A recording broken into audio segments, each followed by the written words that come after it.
In a small town by the sea, there was a curious boy named Arlo. While other kids played outside, Arlo was buzzing with questions. Why's the sky blue? How do birds fly? Where does the sun go at night? His mind was always racing with wonder. Grown-ups would joke, "Arlo, stop asking so many questions." But his mom always encouraged him, saying, "Keep asking, my boy. Questions lead to discovery." She knew his curiosity would take him far someday. One bright morning, Arlo watched the sunrise from his window. The warm, golden light sparked an idea in him. If the sun brings light and warmth, why not chase it and uncover its secrets? And just like that, Arlo's adventure began. He grabbed a small bag with a notebook, pencil, and water, then hopped on his bike, racing toward the glowing horizon. "Wait for me, son!" he laughed, feeling the wind and endless possibilities. At first, it felt super easy. The sun was low in the sky, and Arlo thought he could catch it if he just pedaled fast enough. But as he rode, the sun kept climbing higher, like it was playing a game.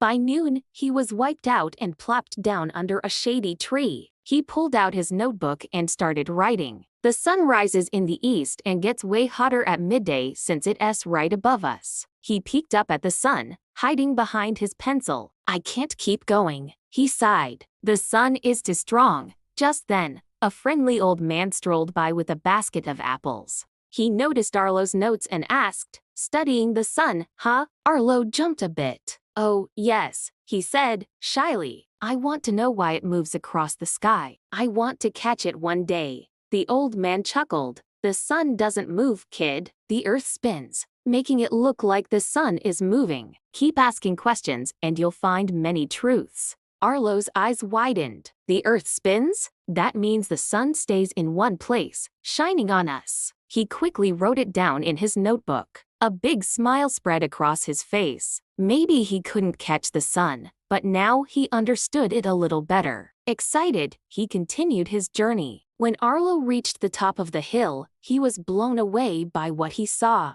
The sky was bursting with colors: orange, pink, and purple clouds spread across the horizon. Birds flew back to their nests as the air turned cooler. Arlo sat down, mesmerized, as the sun dipped below the hills, painting the sky with fiery hues. "Goodbye, son," he whispered. "I'll see you tomorrow." That night, as he lay in bed, Arlo couldn't stop thinking about the sun. If the earth spins, then when the sun sets for him, it must be rising somewhere else. How cool is that? The sun is always shining on someone, somewhere, he thought, gazing at the stars and dreaming of far-off places. The next morning, Arlo jumped out of bed, excited to share his adventure. At the park, he told his friends about his quest to catch the sun. Some giggled at the thought of chasing a giant ball of fire, while others listened wide-eyed, asking questions about the stars, the moon, and even buzzing bees. Arlo smiled. He realized that the real adventure wasn't just about catching the sun. It was about sharing the joy of discovery with others. As the years passed, Arlo continued to explore the world with a sense of wonder. He asked questions, made observations, and learned about everything from plants to space. The people in town watched him grow up, knowing that the curious boy who once chased the sun had become a man who chased knowledge. One day, Arlo decided to go to college. He wanted to soak up as much knowledge as he could about the world and share it with others.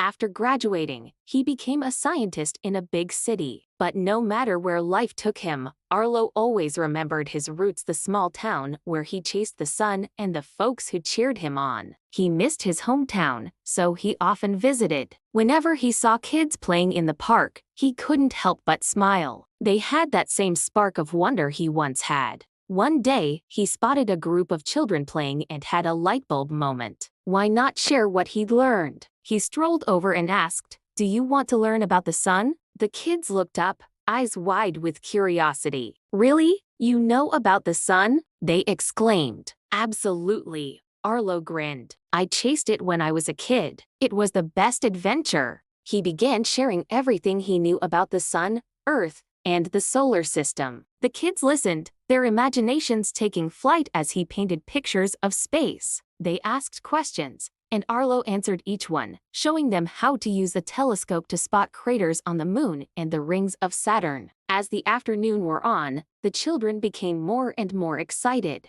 They couldn't believe that there was so much to learn about the world around them. They thanked Arlo for sharing his knowledge and promised to keep asking questions. From that day on, Arlo continued to visit the children in his hometown. He became known as the boy who chased the sun. But more importantly, he became the boy who inspired everyone in his town to be curious, to ask questions, and to search for answers. Years later, Arlo became a world-famous scientist, but he never forgot his small-town roots. Standing under the morning sun, he'd smile and say, "Thanks, sun, for this amazing adventure." For Arlo, it was all about the incredible wonders he found along the way, not just where he ended up. If you enjoyed this story, please give it a like and stay with me by subscribing to the channel for more fun adventures for kids, animated stories. Thank you so much for watching this video.